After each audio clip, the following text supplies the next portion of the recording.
श्री गणेशाय नमः। ओम नमो नारायणा। गरुड़ पुराण तीसरा अध्याय। इस अध्याय में यम यातनाओं का वर्णन, चित्रगुप्त द्वारा श्रवणों से प्राणियों के शुभाशुभ कर्मों के विषय में पूछना और श्रवणों द्वारा वह सब धर्मराज को बताना और धर्मराज के द्वारा दंड का निर्धारण करना आदि सब विस्तार में जानेंगे। गरुड़ जी ने कहा, हे केशव, यमराज की यात्रा पूरी करके यम के भवन में जाकर पापी किस प्रकार की यातनाओं को भोगता है वह मुझे बताइए। श्री भगवान बोले, हे विनीता पुत्र गरुड़, मैं नरक यातनाओं का आदि से अंत तक वर्णन करूंगा। मेरे द्वारा नरक का वर्णन किए जाने पर तुम उसे सुनने मात्र से ही कांप उठोगे। हे कश्यप नंदन, बहुभीतिपुर के आगे 44 योजन में फैला हुआ धर्मराज का विशालपुर है। हाहाकार से परिपूर्ण उस पुर को देखकर पापी प्राणी क्रंदन करने लगता है। उसके क्रंदन को सुनकर यमपुर में विचरण करने वाले यम के गण प्रतिहार अर्थात द्वारपाल के पास जाकर उस पापी के विषय में बताते हैं। धर्मराज के द्वार पर सर्वदा धर्मध्वज नामक प्रतिहार स्थित रहता है। वह द्वारपाल जाकर चित्रगुप्त से उस प्राणी के शुभ और अशुभ कर्मों को बताता है। उसके बाद चित्रगुप्त भी उसके विषय में धर्मराज से निवेदन करते हैं। हे तारक्ष्य, जो नास्तिक और महापापी हैं, उन सभी के विषय में धर्मराज यथारूप से भलीभांति जानते हैं, तो भी वे चित्रगुप्त से उन प्राणियों के पाप के विषय में पूछते हैं और सर्वज्ञ चित्रगुप्त भी श्रवणों से पूछते हैं। श्रवण ब्रह्मा के पुत्र हैं। वे स्वर्ग, पृथ्वी तथा पाताल में विचरण करने वाले तथा दूर से ही सुन एवं जान लेने वाले हैं। उनके नेत्र सुदूर के दृश्यों को भी देख लेने में सक्षम हैं। श्रमणी नाम की उनकी पृथक पृथक पत्नियां भी उन्हीं के समान रूप वाली हैं। वे स्त्रियों की सभी प्रकार की चेष्टाओं को तत्वतः जानती हैं। मनुष्य छिपकर अथवा प्रत्यक्ष रूप से जो कुछ भी करता है, कहता है, वह सब श्रवण और श्रवणियां चित्रगुप्त से बताते हैं। वे श्रवण और श्रवणियां यमराज के गुप्तचर हैं, जो मनुष्य के मानसिक, वाचिक, कायिक तीनों प्रकार के शुभ और अशुभ कर्मों को ठीक ठीक जानते हैं। मनुष्य और देवताओं के अधीन वे श्रवण और श्रवणियां सत्यवादी हैं। उनके पास ऐसी शक्तियां हैं जिनके कारण वे मनुष्यकृत कर्मों को बताते हैं। व्रत, दान और सत्य वचन से जो मनुष्य उन्हें प्रसन्न करता है, उसके प्रति वे सौम्य तथा स्वर्ग और मोक्ष देने वाले हो जाते हैं। वे सत्यवादी श्रवण पापियों के पाप कर्मों को जानकर यमराज के सम्मुख यथावत कह देने के कारण पापियों के लिए बहुत दुखदायी होते हैं। सूर्य, चंद्रमा, वायु, अग्नि, आकाश, भूमि, जल, हृदय, यम, दिन रात, दोनों संध्याएं और धर्म, ये सभी मनुष्य के वृतांत को जानते हैं।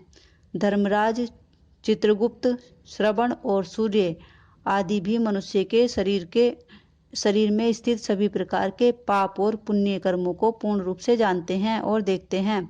इस प्रकार पापियों के पापों के विषय में सुनिश्चित जानकारी प्राप्त करके यम उन्हें बुलाकर अपना अत्यंत भयंकर रूप दिखाते हैं।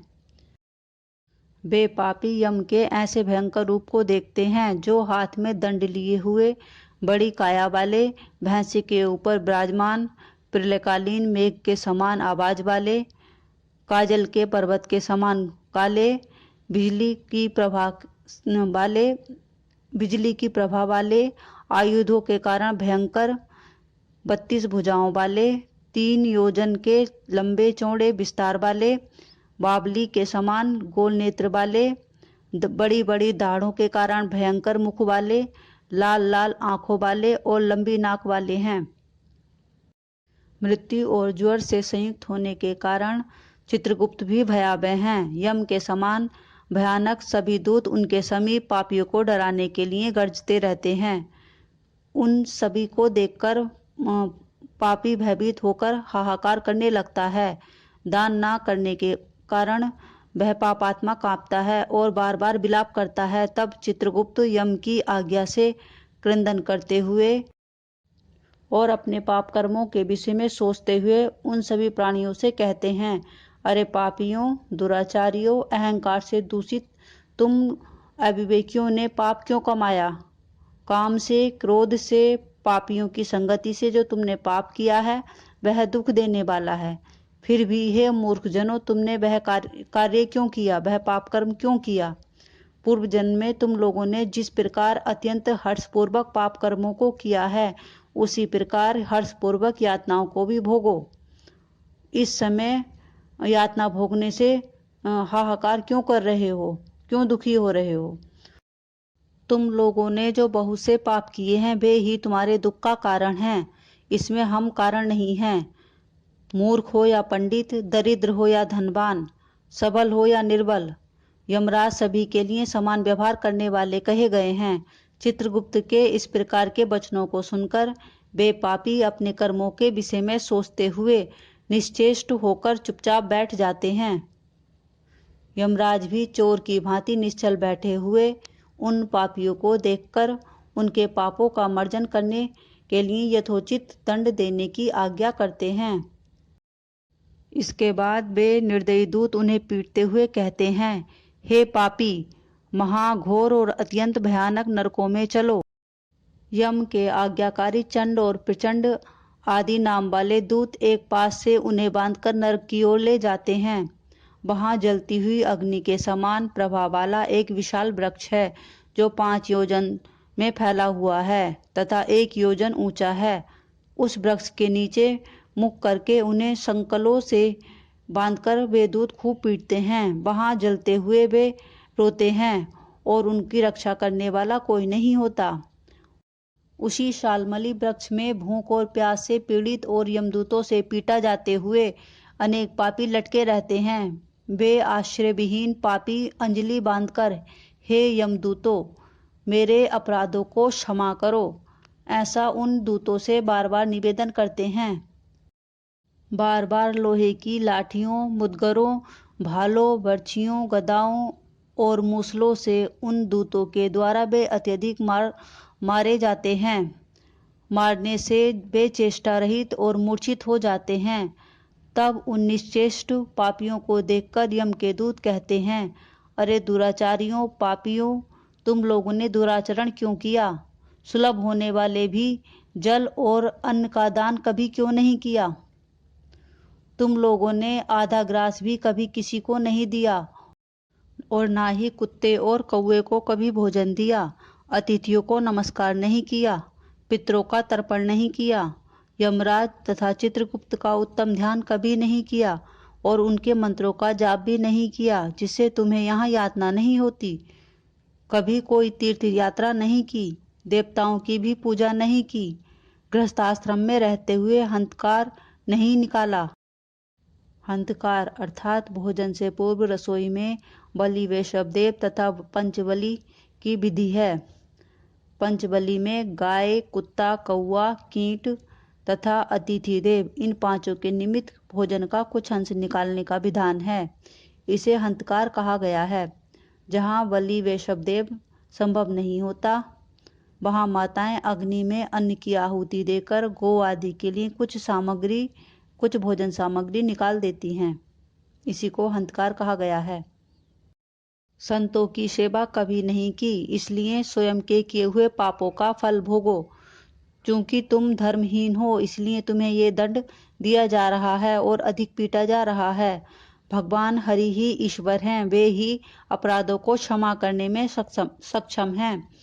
हम तो उन्हीं की आज्ञा से अपराधों का दंड देने वाले हैं। ऐसा कहकर वे दूत निर्दयतापूर्वक उन्हें पीटते हैं और उनसे पीटे जाने के कारण वे जलते हुए अंगार के समान नीचे गिर जाते हैं। नीचे गिरने से उस शालमली वृक्ष के पत्तों से उनका शरीर कट जाता है।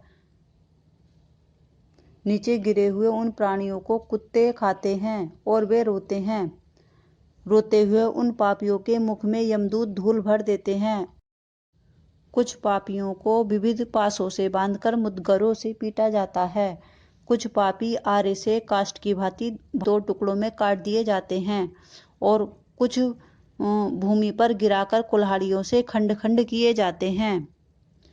कुछ को गड्ढे में आधा गाड़कर सिर में बाणों से भेदन किया जाता है। कुछ को पेरने वाले यंत्र में डालकर इक्षुदंड अर्थात गन्ने की भांति पेरा जाता है। कुछ को चारों ओर से जलते हुए अंगारों से युक्त उल्मुख अर्थात जलती हुई लकड़ी से ढककर लोह पिंड की भांति धधकाया जाता है। कुछ को घी के खोलते हुए कढ़ाई में तला जाता है तो कुछ को तेल के कढ़ाई में तलते हुए बड़े की भांति इधर से उधर चलाया जाता है। किन्हीं को मतवाले गजेंद्रों के सम्मुख रास्ते में फेंक दिया जाता है। किन्हीं को हाथों तथा पैर बांधकर अधोमुख लटकाया जाता है। किन्हीं को कुएं में फेंक दिया जाता है। किन्हीं को पर्वतों से लटकाया जाता है। कुछ दूसरे कीड़ों से युक्त कुंडों में डुबा दिए जाते हैं जहां वे कीड़े उन्हें बहुत व्यथा पहुंचाते हैं, बहुत दुख पहुंचाते हैं। कुछ पापी वज्र के समान चोंच वाले बड़े बड़े कौओं, गिद्धों और मांसभक्षी पक्षियों द्वारा शिरोदेश में, नेत्र में और मुख में चोंचों से आहत करके नोचे जाते हैं। कुछ दूसरे पापियों से ऋण को वापस करने की प्रार्थना करते हुए कहते हैं, मेरा धन दो, मेरा धन दो, यमलोक में मैंने तुम्हें देख लिया है, मेरा धन तुम्ही ने लिया था। नरक में इस प्रकार विवाद करते हुए पापियों के अंगों से सन्यासियों द्वारा मांस नोचकर यमदूत उन्हें देते हैं जिनसे उन्होंने कभी ऋण लिया था। इस प्रकार उन पापियों को सम्यक प्रताड़ित करके यम की आज्ञा से यमदूत खींचकर तामिश्र आदि घोर नरकों में उन पापियों को फेंक देते हैं। उस वृक्ष के समीप ही बहुत दुख से परिपूर्ण नरक हैं जिनमें प्राप्त होने वाले महान दुखों का वर्णन वाणी से किया नहीं जा सकता। हे आकाशचारिण गरुण, नरकों की संख्या 84 लाख है। उनमें से अत्यंत भयंकर और प्रमुख नरकों की संख्या 21 है जो क्रमशः इस प्रकार से हैं: तामिश्र, लोहशंकु, महारोरब, शाल्मली, रोरब, कुंमल, कालसूत्रक, पूतिमित्तिक, संघात, लोहितोद, सबिस, संप्रतापन, महानिराय, काकोल, संजीवन, महापथ, अबीची, अंधतामिश्र, कुंभीपाक, संप्रतापन तथा तपन, ये 21 नरक हैं। ये सभी अन्य प्रकार की यातनाओं से परिपूर्ण होने के कारण अनेक भेदों से परिकल्पित हैं। अनेक प्रकार के पापों का फल इनमें प्राप्त होता है और ये यम के दूतों के अधिष्ठित हैं।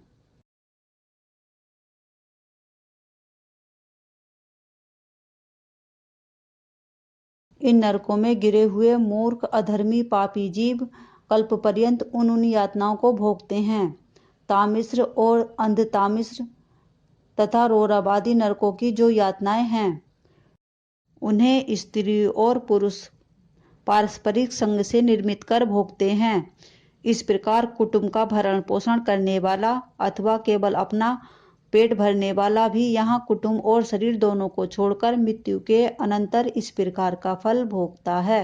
प्राणियों के साथ द्रोह करके भरण पोषण किए गए अपने स्थूल शरीर को छोड़कर पापी यहाँ अकेला ही अंधकारपूर्ण घोर नरक में जाता है। जिसका द्रव्य चोरी चला गया हो, ऐसे व्यक्ति की भांति वह पापी पुरुष देव से प्राप्त अधर्म पूर्वक कुटुंब के भरण पोषण के फलों को नरक में आतुर होकर अकेले ही भोगता है। अर्थात जो उसने अपने कुटुंब के भरण पोषण में पाप कर्म किए थे, उनके भरण पोषण के लिए जो अधर्म से कमाई की थी, उससे जो उसको दंड प्राप्त होता है वह उसको अकेले ही नरक में भोगता है। केवल अधर्म से कुटुंब के भरण पोषण के लिए प्रयत्नशील व्यक्ति अंधकार की पराकाष्ठा अंधतामिश्र नामक नरक में जाता है। मनुष्य लोक के नीचे नरकों की जितनी यातनाएं हैं, क्रमशः उनका भोग भोगते हुए वह पापी शुद्ध होकर पुनः इस मृत्युलोक अर्थात पृथ्वी पे दोबारा जन्म लेता है। इस प्रकार गरुड़ पुराण के अंतर्गत सारोद्धार में यम यातना निरूपण नामक तीसरा अध्याय पूर्ण हुआ। हरिओम नमो नारायण, हरिओम नमो नारायण, हरिओम नमो नारायण।